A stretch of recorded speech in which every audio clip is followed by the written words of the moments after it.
We will call the July 24th, 2025 Diversion Board Authority meeting to order.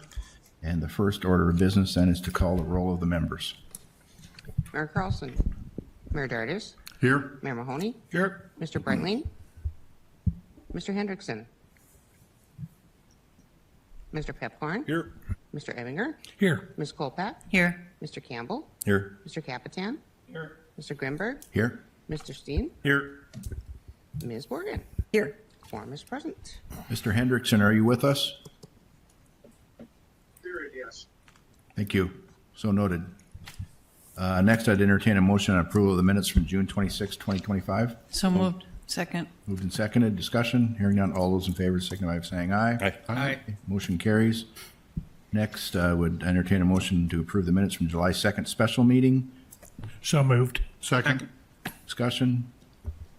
Hearing none. All those in favor signify by saying aye. Aye. Motion carries.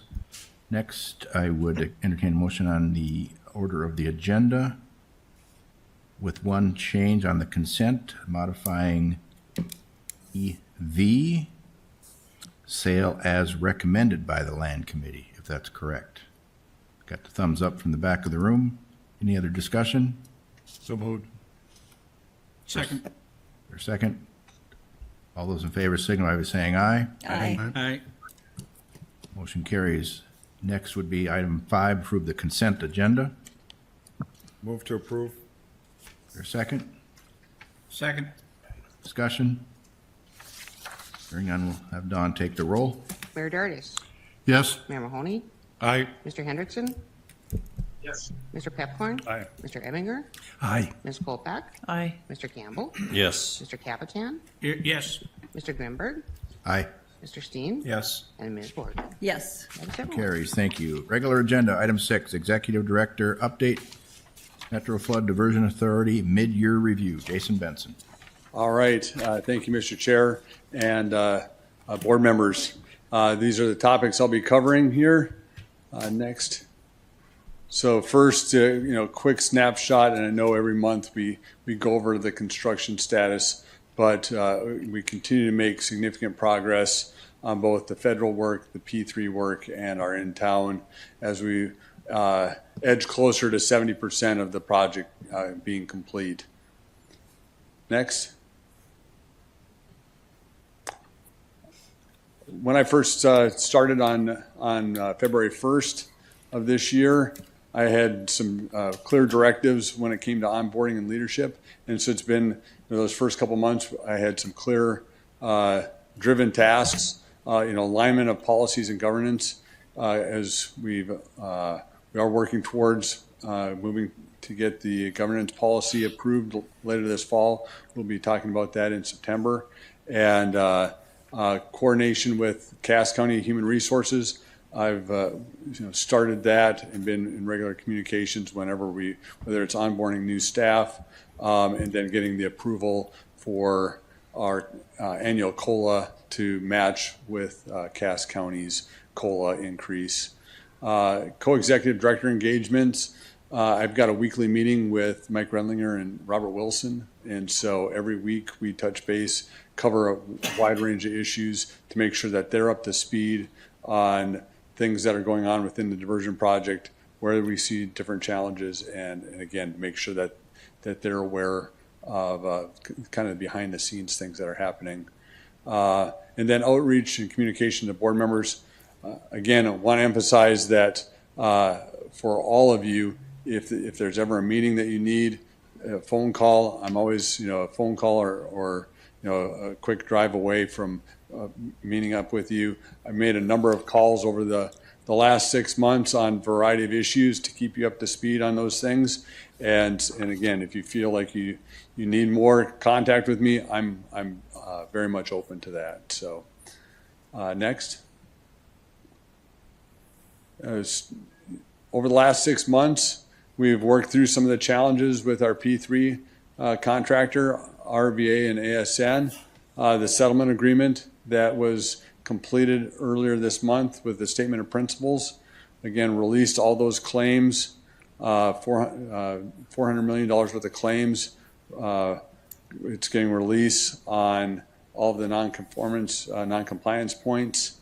We've got mechanisms in place to reduce future claims against us, policies in place to resolve issues more quickly and at lower levels, and to continue to build collaboration between the teams. As we met just yesterday with the mid to senior level teams on the ground from ASN, RVA, and the Diversion Authority, make sure that everybody had a shared understanding of what's in that statement of principles and our direction moving forward, and that in emphasizing the collaborative environment that we all have to take in getting this project done, as we only have 14 months till the end of September, early October, when the project completion date is. From a funding and finance status, we worked really hard. I made 4 trips down to St. Paul, worked collaboratively with weekly meetings with Clay County and the city of Moorhead to work towards getting additional funding out of the Minnesota legislature. We're still waiting to see out of the $9 million that was bonded for flood control what we may get for either Moorhead or Clay County projects. And then we did, as I mentioned last month, we passed the Ide Bailey audit, and then and the projects within budget.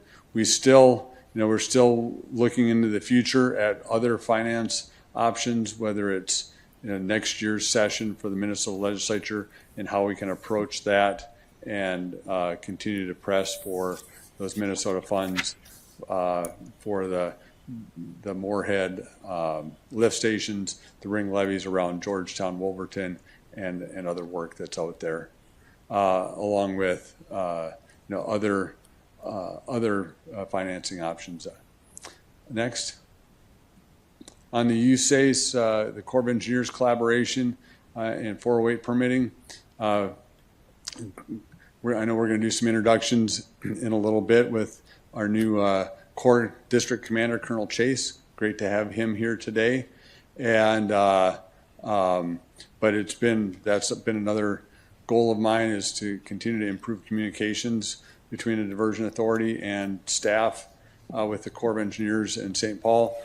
I've met in person down in St. Paul almost every month now since March, and plan on continuing to have those types of contacts, especially since initially there was some challenges for them traveling wise based on some of the things that happened with the new administration. So it was great for me to be able to get down there and meet in person and continue those strong communications. The other thing that we are working very collaboratively with and will continue to press forward on is the 408 permitting. I know it's been discussed in the past, and we'll continue to move forward with Corps headquarters and identifying how we can reduce the burden of 408 permitting in some areas where it may not be necessary, or may have more of an undue burden on work in adjacent to the diversion project.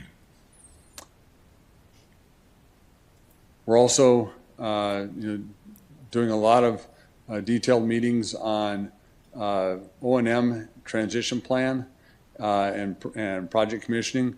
Yesterday we were supposed to have that Red River structure reroute. Unfortunately, weather hasn't cooperated, so we're looking at Thursday, August 7th for that event. And then as the P3 projects continue to get completed, we do expect this fall to have some events, and as we get closer to those openings, weather permitting, we'll look to have some additional kind of project commissioning and grand opening ceremonies for some of those events. O&M wise, we're meeting on a regular basis, internal staff on what we feel we're going to need for O&M, whether it's on the funding side, on the staffing side, and all the various requirements. We're working directly with Moorhead and Fargo engineering staff to identify those in-town O&M needs, as well as working with the Corps of Engineers on asset transfer. We still expect this fall to take ownership of the inlet control structure and the Wild Rice River control structure. And you know, as I mentioned, you know, we'll continue to keep the board informed as we have different opening ceremonies for some of those components. Again, most likely the next ones will be P3 focused. And then long-term priorities, you know, continuing to focus on construction and then transitioning into the operations and maintenance phase and making sure that we've got, you know, a project that's sustainable operationally and financially, and continue to work on whether it's the funding and finance, policy and guidance, staffing in those transition plans as we transition to operations and maintenance. And we've got a staff of 7. What does that look like a year from now, 2 years from now, 4 years from now, as we continue to take over these components of the diversion project? And then the last, you know, litigation and conflict management. Again, how we cooperate and collaborate and reduce conflict, specifically on, you know, on the P3, working through what we just accomplished in our statement of principles in the settlement. With that, that's my semi-annual review of where we're at and kind of the end of my first 6 months in the position, and I'm open for any questions you may have. Questions for Jason?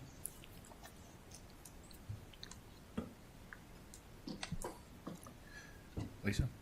I don't have a question, but I do want to commend you for the phone calls. I was really surprised that you would call me personally to update me on things as a commission member, so I just think that was really great, so I really appreciate it.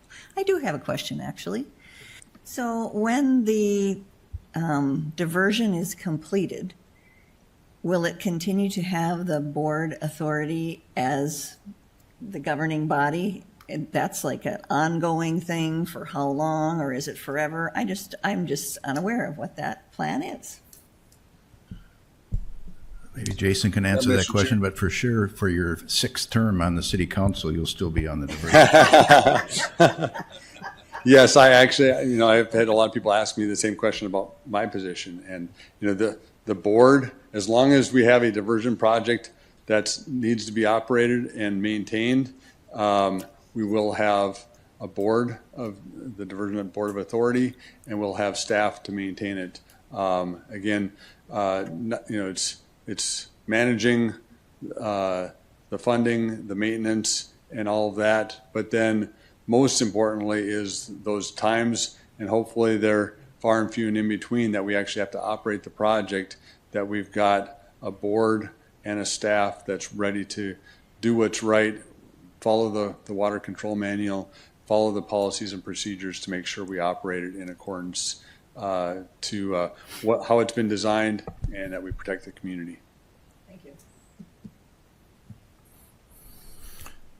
And just to add to, I think, your second slide, Jason, staff still continues to work on the 4 pillars around funding and finance, be it with the federal government, the core funding, Bank of North Dakota potential low-interest financing, Minnesota, as you mentioned, as well as notion of any additional sales tax that might be needed down the road. So those conversations continue on. All right. Thank you. Thank you. Mr. Shockley, item 7A and B. Thank you, Mr. Chair. I don't have any particular action items for the board. I just wanted to give the board update regarding 2 items. The first is the dispute resolution board update. It's 2 parts to that update. The first is that pursuant to this settlement agreement that was reached with the developer, all of the claims that had been formally referred to the DRB, technical DRB, have been withdrawn with prejudice by the parties, and so those are gone and resolved. The second item is on July 15th of this month, of 2025, we had met, the TDRB had met for its first organizational meeting. They obviously didn't have anything on the agenda other than an organizational meeting, and they will meet every quarter pursuant to their operating procedures, but there's nothing pending before the TDRB, so should be relatively short meetings.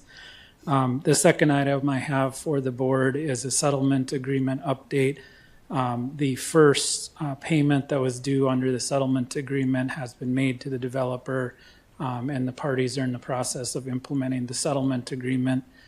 There is an amended and restated project agreement that we are finalizing, and that'll go out to the lenders hopefully within a few weeks for their review and consent, and then it will come back to this board for approval. Happy to answer any questions, but just wanted to give a quick update.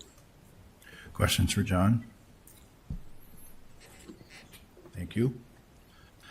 It's now my pleasure on behalf of the board to introduce a special guest, distinguished leader, Colonel Chase with the U.S. Army Corps of Engineers, and Terry Williams. Colonel? Mr. Chair, board members, thank you for the opportunity to participate in this forum. I'm Colonel Matt Chase, and I took command of the St. Paul District of the United States Corps of Engineers last Friday. I spent the last 2 days getting oriented to the Fargo-Moorhead Metro Flood Risk Reduction Project. Yesterday, I had a chance to see much of the federal work being done along the southern embankment, to include the diversion structure, inlet structure, the Wild Rice River structure, and the Red River structure. And we are excited, which is postured, to receive the reroute of the Red River on August 7th. We're excited to celebrate this milestone in a few weeks and hope you can join us. I also appreciate the opportunity to meet with the Metro Flood Division Authority leadership this morning and to see many of the features along the diversion channel being delivered by the P3 partner this afternoon with Mr. Benson. There's nothing better than seeing a project in person. It helps me understand its enormous size, as well as the importance to the community. I look forward to building on the partnership developed by the team at the St. Paul District and the MDFA to deliver this critical project to those in the Red River Valley. And at this time, I'd like to turn it over to our lead project manager, Terry Williams, who will make some comments and updates. Thank you. Thank you. Terry? Good afternoon, board members. Happy to be here today in person. This is very much a privilege. So for both the diversion inlet structure and the Wild Rice, the completion dates have again moved out a bit due to long lead times on some of the equipment. I talked to Mr. Benson about this, and he did not display any disappointment in the delay of receiving the diversion inlet and the Wild Rice. So I'm hoping we're still in good standing here. The Red River structure, as the Colonel said, a lot of preparation going to reroute the river on the 7th. We were there yesterday with Ames Construction, and they are very excited to host this event and have invited all of their big subs are going to be there, and they're really looking forward to showing off their work. So I hope you all can make that with us. I'm going to skip a couple things, going to go down to number 6. Oxbow, Hicks, and Bakke, you can see what the completion date is there. As with all of our embankment contracts with the wet weather, they are getting some adverse weather days added. So, for example, OHB, that completion date of 17 October is going to move out about 20 days just due to all the wet weather this season. SC1B, I think everybody's anxiously awaiting the opening of that intersection and the new roundabout. They are putting subgrade in, getting ready to pave that roundabout pretty soon here. SC2B, we were standing at the top of the up and over the dam on County Road 16. If you've been down there, it's east of the intersection of 16 and 17. They're getting ready to complete paving on that as well. You know, that's being anxiously awaited here. Reach SC4, a lot of work going on there. There's in the north end, there's a lot of different components that are being worked on to come together. Drop structures into the Red and Wolverton Creek.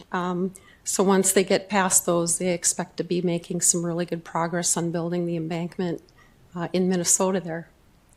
Going on down to SC3, They're getting into high speed and building the embankment there.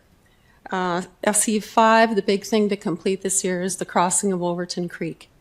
And there's a big submittal that we have to approve, and the DNR has to approve as well before they can start that work, crossing Wolverton Creek.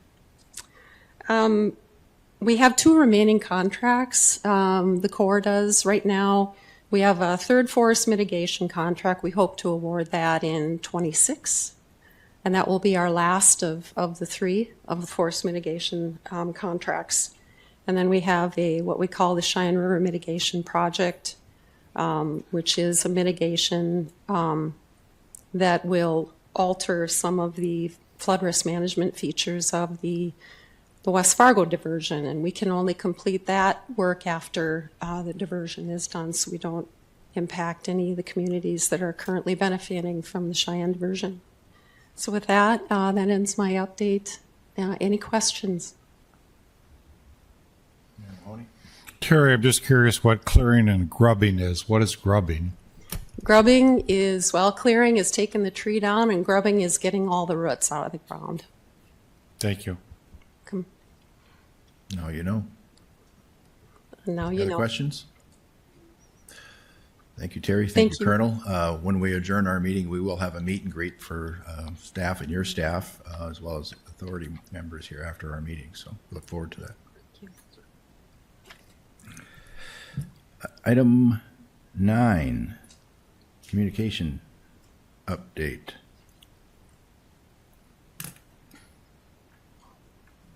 Amy? No. Go ahead, Chris. Maybe I'm out of order on the agenda here. You're doing the. I go 8B. No, I'm not doing communications today. You don't want to have me update that. Okay, good. Oh, okay, I got you. I'm tracking now. All right. Glasses are a little smudgy. All right, no problem. Chair Grimberg, board members, quick construction update on the channel side. A lot of this is covered in the drone video coming up, so I'll hit a couple of highlights. We've just eclipsed 36 million cubic yards of channel excavation, heading towards our total of 45 million total moved for the channel work. So again, making good progress there. A lot of the work left is kind of removing plugs and road bypasses, and so the main bulk of the channel excavation is complete, and they're working in areas now as they get bridges done, opening up further reaches of the channel. The Rush River Inlet, we've had several meetings out there. They've been constructing the rock arch inlet structure from the Rush River into the channel. So they've got 4 or 5 of the arches done and are continuing to work. There's a total of 23, so they're making nice progress there. We were out last week. So if you guys want to see what those structures look like in the dry, let me know. We can certainly make a road trip. With that, Peggy, I think I'll move to the bridge one. It probably covers things well. A lot of steady progress on the bridge side of things. We're gearing up for probably County Road 10 to open in the near future, along with potentially County Road 22. And then as you'll see in the drone video, they're starting to pave I-29, so they'll start to phase traffic back onto the new bridges and roadway on I-29 here probably in the next month and a half. So with that, again, steady progress here. Couple updates I'll give you on the P3 side that kind of talk a little bit more about the kind of the staging of some of the traffic stuff, but I think I'll hit that when I go through the P3 update. On the safety side, another good safety month. We had 2 incidents, one with the channel. It was a minor heat exhaustion. Somebody got a little overheated and they got that under control. And then on one of the City of Fargo projects, there was a finger that got fractured in some concrete forms, but again, minor injuries, unfortunately, but nothing serious. So again, another good safety month on the project, which is certainly great to see. And then finally on the P3 update, kind of to piggyback, just wanted to highlight where we pull some of the information, and if you guys get questions, this is the road closure part of the update. So this gives you a good summary. Lots of information here, but it'll tell you which roads are open, which roads have bypasses. They're starting to add the anticipated mainline opening dates. Again, certainly check with us if you want more precise dates, but that upper right column will give you kind of a target of when they are. A couple of things to highlight, like there's upcoming detours. They're starting to get far enough along on the area down in 32nd Avenue, 52nd Avenue. They'll likely be closing the 40th Avenue detour shortly and routing that traffic to County Road 6 as that road gets open. So there's a few of those things that are going to start shifting around here in the next month and a half. They update that. They also will list any upcoming road closures, which we're really down to 81st Street is about the only road that ultimately will be closed that's still carrying traffic. But again, it's another section of the document. So again, if you have any questions on that or any of my other updates, I'd be happy to stand for those. Questions? Thank you. Thank you. FM area diversion project is in full swing. I'm Tom Fuchs, the Senior Construction Manager for the Metro Flood Diversion Authority, with the July construction update for the FM area diversion.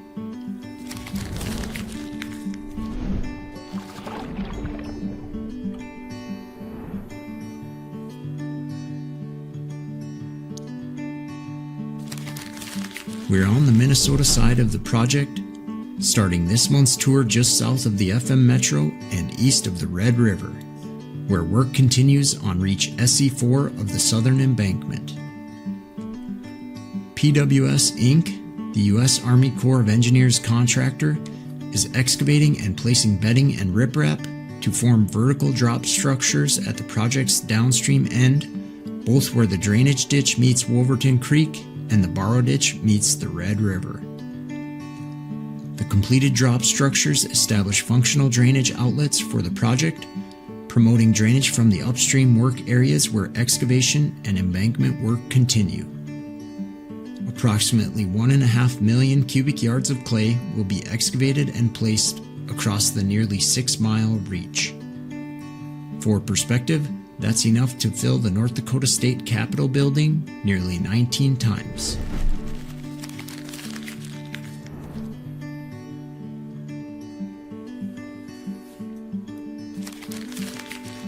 About 6 miles west, just south of Horace, North Dakota, work also continues at Reach SE1B of the Southern Embankment. The 3/4 mile reach will connect the diversion inlet structure to Reach SE1. HSG Park Joint Venture 2 removed the existing roadway and completed backfilling the inspection trench. Now, full-height construction is underway. HSG Park also installed aggregate base along portions of future road alignments across the reach. This includes the new 3-legged roundabout that will be installed where County Roads 16 and 17 intersect. This is where the federal project work and the public-private partnership work will connect. At that intersection, we also see ASN constructors, subcontractor, industrial builders installing formwork, placing rebar, and preparing to place the cast-in-place concrete bridge deck in the coming weeks. Nearby, at the County Road 16 and 17 drain inlet, ASN constructors installed precast concrete pipe and began forming headwalls for another of 15 river and drain inlets that will discharge into the stormwater diversion channel.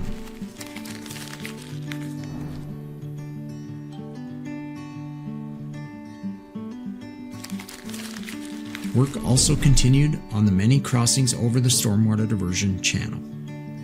At the 32nd Avenue West Bridge, ASN constructors placed close to 700 cubic yards of concrete.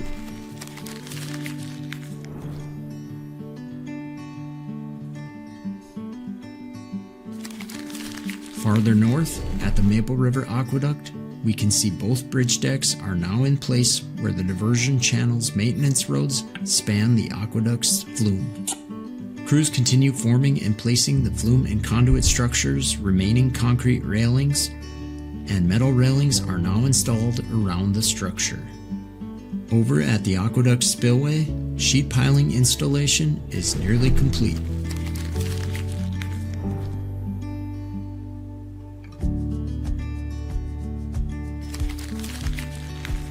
little farther north, in Reach 6 of the Stormwater Diversion Channel, excavation continues near the County Road 20 crossing. Last month, it became the third of the channel's 19 crossings to open to traffic. We can also see work progressing at the BNSF Prosper crossing, where precast concrete girders were installed this month.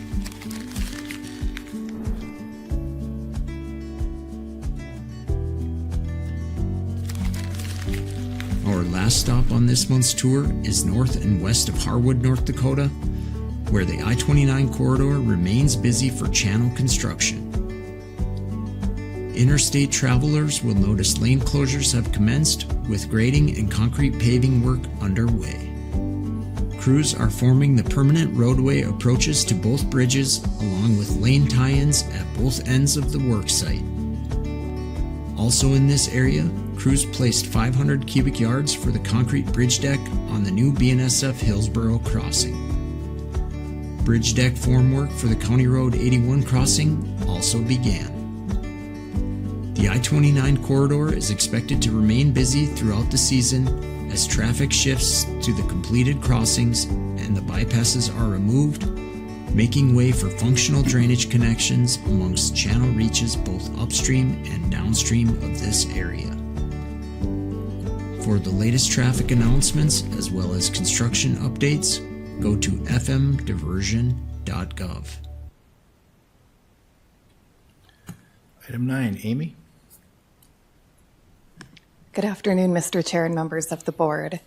We had a few news releases that we sent out this past month. Our standard construction update, a release welcoming Justin as our new Director of Lands and Compliance, and then the release on the settlement agreement. We also had a chance, we're looking ahead to the big milestone with the Red River structures. So we interviewed Tim King, who's the structures superintendent for Ames Construction on the Red River structure. So you'll see that in a couple of weeks in the new newsletter. The newsletter from this month performed well again, nearly 60% for an open rate, more than 11% for a click-through rate. And then we only had one presentation this month when Jason spoke to the Lions Club. And that's my presentation for this month.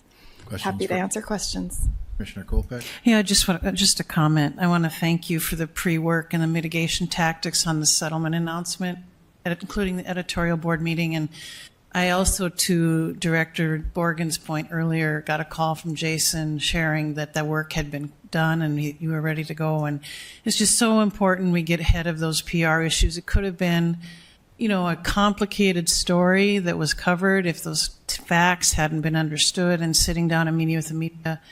I think this story was understood publicly, and I think we had the best outcome we could have because of that work. So I just really want to thank you for that. Thank you. Further questions? Thank you. Lands management update. Justin Fisher, I believe his first presentation to the board. It is. Chairman, Welcome. Board, I appreciate the opportunity today to give my first lands update. For the first map, this is consistent with how we visualized some of the parcels in the past and will continue moving forward. Drawing your attention to the right side, to the UMA area. As noted always, green is good. Those are areas that have been acquired for those flowage easements.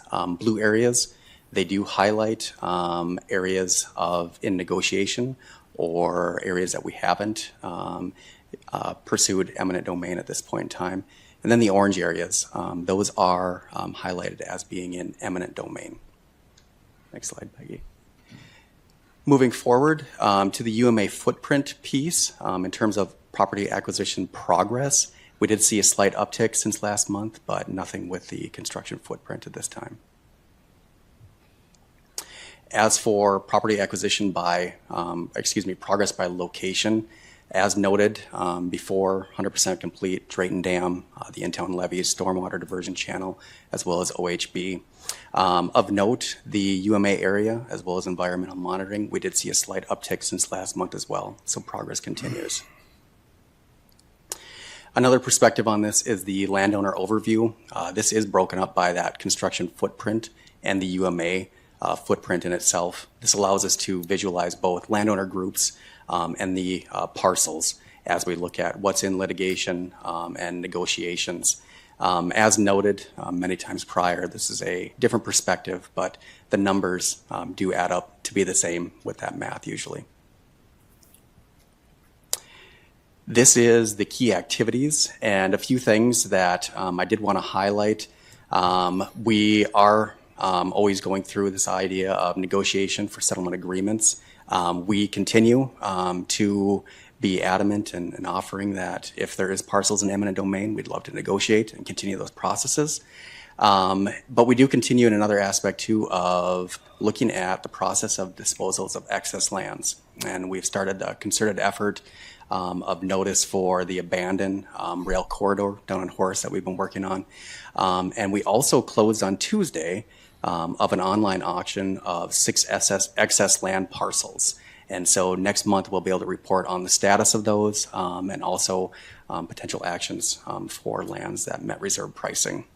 And then the last thing I do want to highlight is next month commences eminent domain trials. And so we are in preparation for those pieces as well. And lastly, the land agent teams, they continue to help not only with negotiation pieces, but helping with some of those relocation advisory processes for people that are moving, and then also helping with some of those reimbursement requests that have happened recently. With that, I'm happy to take any questions, and I want to thank you again for my first opportunity. Questions? Well done. Thank you. Finance update, Mayor Dardis. Thank you, Mr. Chairman. Finance Committee met yesterday. This reporting period, we approved the bills of $4,594,797.04. And the finance report, our net cash position is at $342,464,469. Also that came before us was a request to amend the budget, a 2025 cash budget, and that went from $427,555,689 to $555,689. If there's any questions, be happy to answer them. Questions? Next. That's all I have. Don't we have to approve 11A? Oh, okay. The developer statement of principles, we're going to call on Mr. Parbalthal. He'll walk us through that. Part of our agreement.